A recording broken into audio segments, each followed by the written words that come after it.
Sheriff's Office, Rio Cosumnes Correctional Center.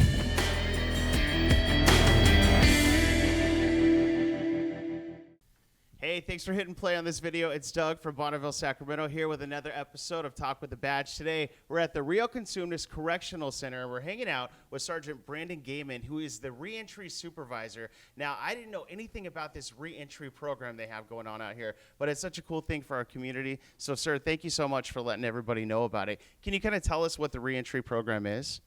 Yeah, first of all, thanks for coming out. We're excited to share with the community and all the viewers the program that we have here with the Sacramento Sheriff's Office, and specifically today out here at the Rio Cosumnes Correctional Center.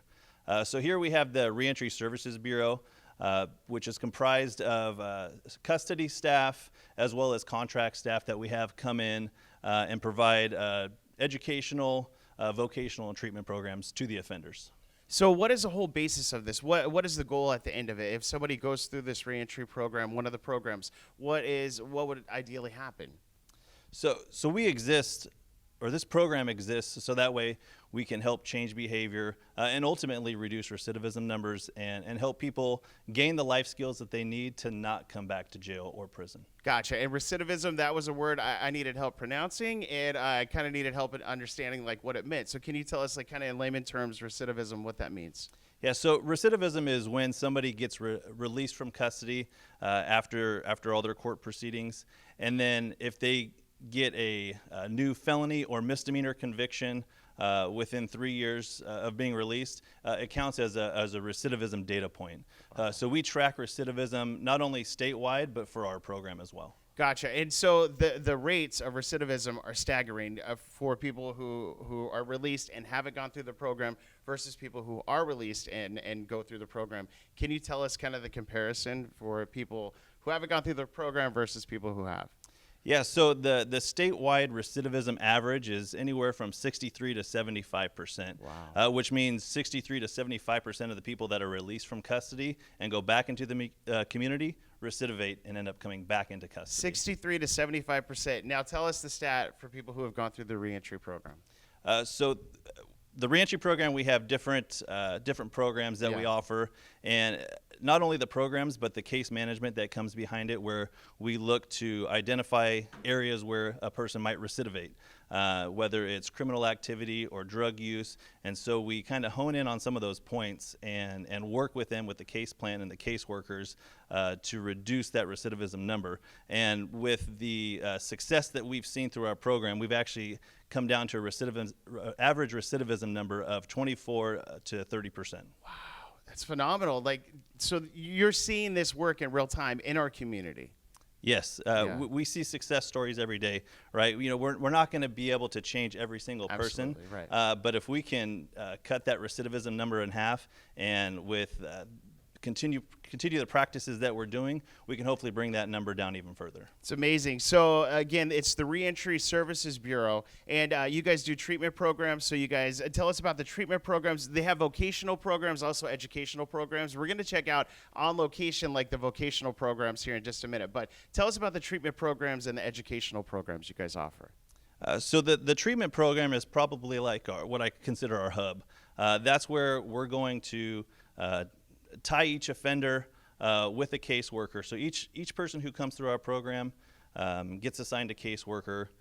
They get assessed through multiple types of assessments, and then we identify, like I said, the areas, their criminogenic needs, so the areas where they're most likely to recidivate, and we focus on changing the behavior in those areas to help give them the life skills that they need to navigate anger management issues, substance abuse issues.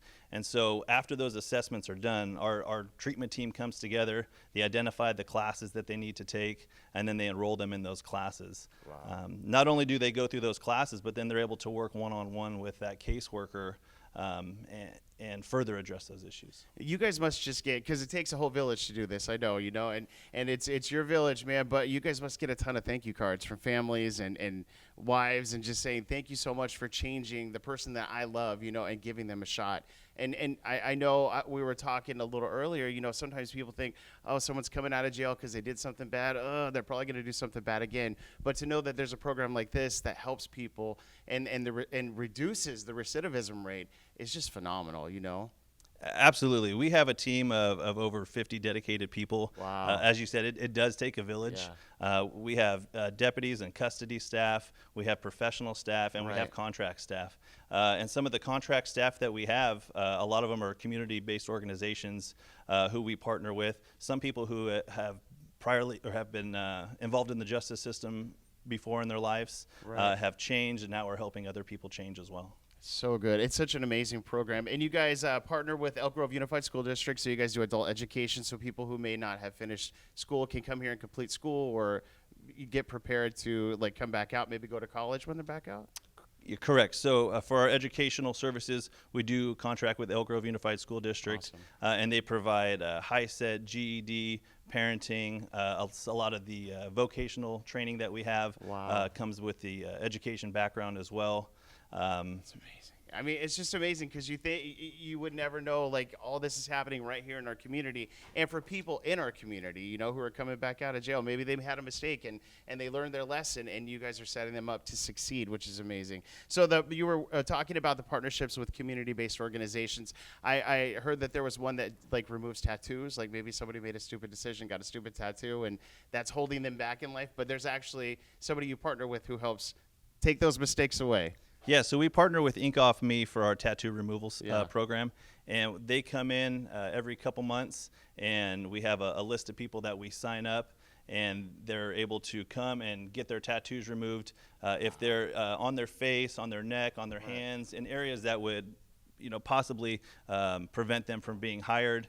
If there's gang-related tattoos that they don't want on their bodies anymore, we're able to help with that too. It's all happening right here, you guys. This is so cool. And also vocational programs. We're going to talk about those and go check those out here in just a second. And again, hit us with those recidivism stats again, man, because that is just, I can't wrap my head around just how amazing. I mean, and what a good feeling at the end of the day to know that what you're doing here, all your hard work every day is paying off. Yeah, not only the good feeling that we have and that we see with the offenders that come through our program, but just the responsible reform that Reentry provides instead of just letting people out of custody, right? So we're able to reduce the jail population not only after people get released, but provide them opportunities to where they won't come back. And so again, the state average recidivism number is anywhere from 63 to 75%, where the program level is about 24 to 30%. It's amazing. So again, vocational training is something that you guys offer. That's a huge part of this. And we're going to go on location. We're going to check out some of those vocational trainings, like job training, right? Yeah, you know, just like in anybody's life, right? Money and finances is always a huge stress for people. And a lot of times that's what drives people to a life of crime, whether it's drug sales, drug use, or financial crimes. So if we can provide them the avenues and the opportunities to build that toolbox and go out and get jobs and prepare for getting a job here, then it's all the better. Welcome to the Jail Industries Engraving Shop.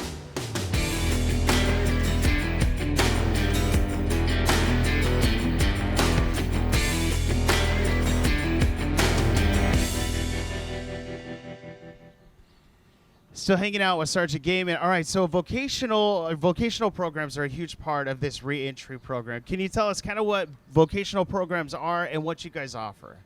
Yeah, so the vocational programs that we offer here are both for male and female offenders, and we're also able to reach different populations throughout the jail. So we have the Wild Horse program, we have the engraving and print shop, we have the barista shop that's here behind me, we have a culinary class, cake decorating class, beekeeping program, construction program, automotive program, a welding program, warehouse, horticulture and landscape, and I'm probably missing a few. Well, these are all, so tell me about these programs. So what do these programs do, and what can somebody who goes through one of these programs, what can it do for their life once they leave here? So all the vocational programs that we have here are very similar to the ones that you'll see out in the community. It gives these offenders the opportunity while in custody to get those job skills, to get some of the certifications like an automotive, the Automotive Service Excellence Test, the welding certification. So then they're able to take the job skills and some of the certifications that they get here and go straight into employment once they get out. Welcome to Redemption Coffee.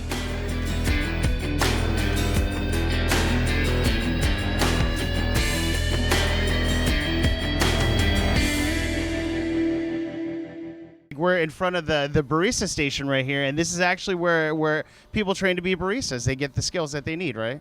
Yes, so in all of our vocations, we either have education providers or instructors who are experts in their field. In this case, we have a barista who's worked in the coffee industry for 30 years and is an expert in third wave coffee and is really excited to get this program going. This is one of our newer programs for our female offenders.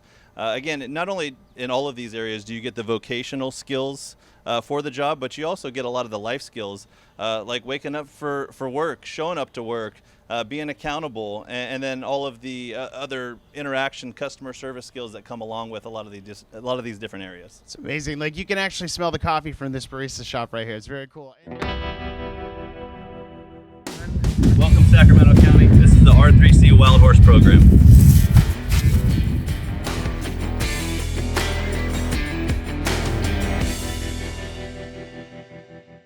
Can you tell us about the Wild Horse Program?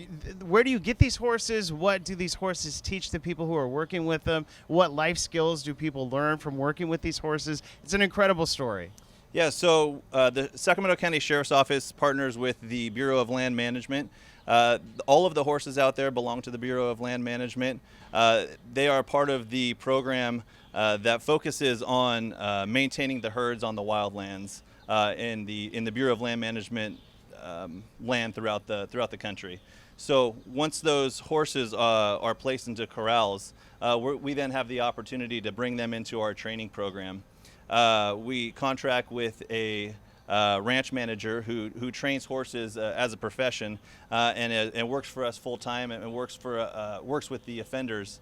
Not only to train the horses in preparation for adoption to the community members, but also trains the offenders through a 6-level course that prepares them if they want to pursue a career in starting horses or working with horses.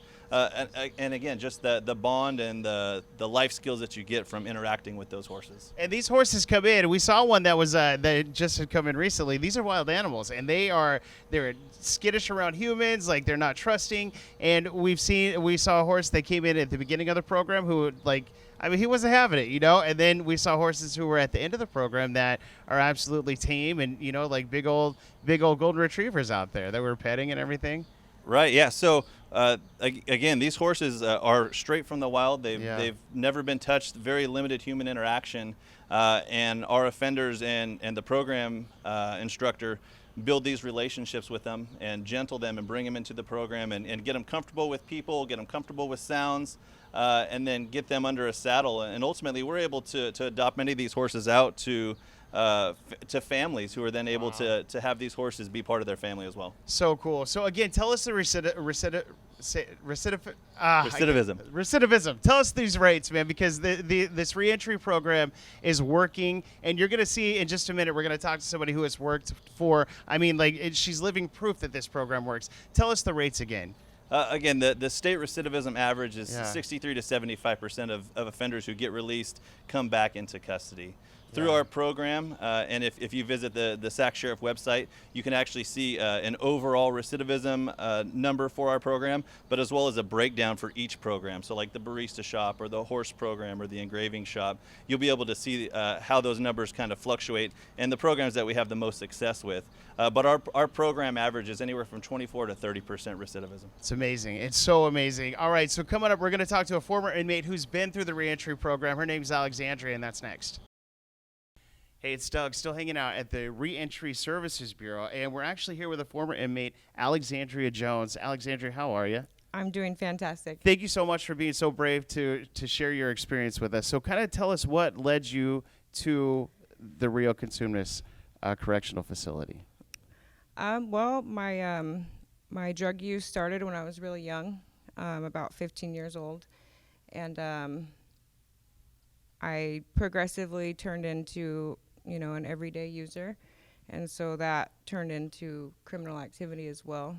So for a really long time I was committing crimes and doing drugs, and eventually that ends you and it brings you to jail eventually, right? When you were here, did you see a lot of people who kind of had that similar journey? Yes. Yeah. Absolutely. So you actually went through the programs, the reentry programs. Can you tell us what Yes. programs you participated in and what you did, kind of how they changed your life? So when I got here, I heard about the program, and I had already had the mindset that I wanted to make the best out of all the time that I had to do here, because I knew it was going to be lengthy. Yeah. And I learned about this program, and I decided to give it a chance because I had done programs, outside of, just regular programs. And they gave me an assessment test and figured out like where I needed the most help. And then they put me in a lot of classes like Beyond Trauma, Courage to Change, Relapse Prevention, and it like taught me the scientific part of like how drugs affect my brain and like learned behaviors and patterns, and basically taught me that I could change was possible if I changed one thing, and that was to change everything. Change everything. And the stuff that you learned in the programs, are you using it still every day? Oh, absolutely. Well, I learned there's other vocational programs like cooking and cake decorating and computers. And, it's worked out well for me because now I know how to cook a couple things. There you go. That is so cool. So where did you go after you got released, and how long were you there? So while I was here, I called and I kept my name on a waiting list for a lengthy amount of time, and finally they had a bed open for me. So I went to a program called St. John's Program for Real Change, and I went there on ankle monitor, and I finished my sentence there. And I was there for about 8 months, and also there you work, you have responsibilities, you're accountable, and it really just like was another thing that I needed to really set the foundation for my recovery and my new life. And everything's going good, huh? Everything's going great. Do you think that if you hadn't gone through this program, what do you think? Do you think it would have been the same outcome for you? I know that if I would have got released on the streets and then didn't have any of the knowledge that I gained in reentry, that I would have went right back to doing what I know best. Oh my gosh! So you know firsthand just the how this changes lives. Absolutely. I absolutely believe in this program. I make it a point to send them a Christmas card every year at Reentry because I want them to know that like their work doesn't go unnoticed. Like if it wasn't for them in the beginning of my, foundation of my recovery, I wouldn't be where I'm at today. And what have you been doing since you left St. John's?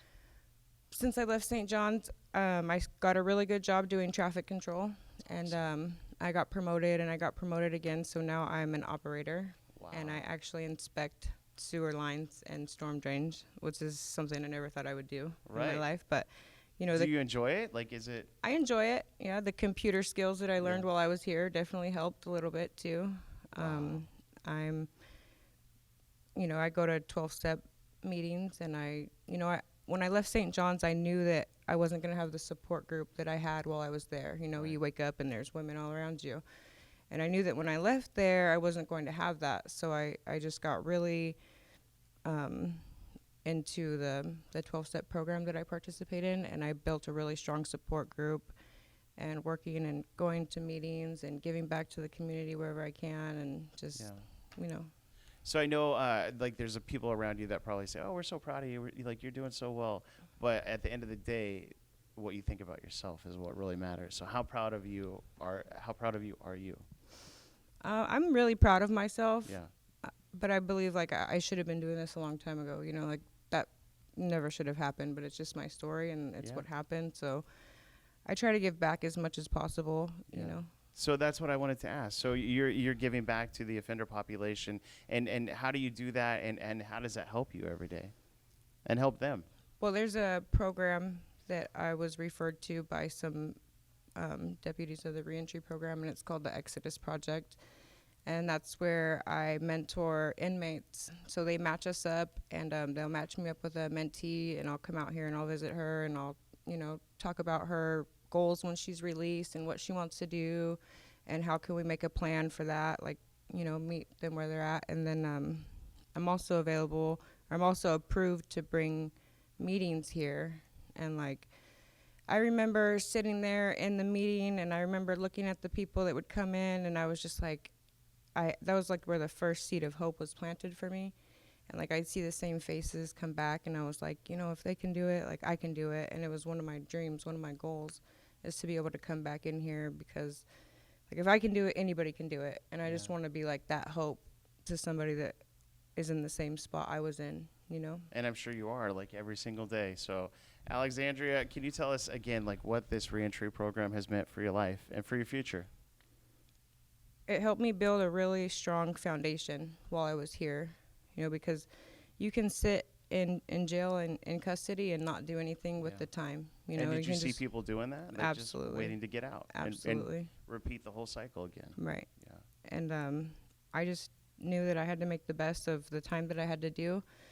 So I went to these classes, and it helped me, like, something in my brain clicked. Yeah. You know, that, you know, maybe it's not my fault that my life is like this completely, you know. And if I wanted to change, because I had no idea. I wanted to be clean, but I didn't know how. Right. And they gave me some hope on, like, how I could live life without being a criminal or a drug addict. How amazing is that? You guys, if you want more information on this reentry program, it's just a phenomenal program. They offer so much. And again, this is helping people that are being released right here in our community. You can go to the Sac Sheriff website, click on services, and then check out the reentry program. So thank you so much for checking out this video. Thank you so much, Alexandria.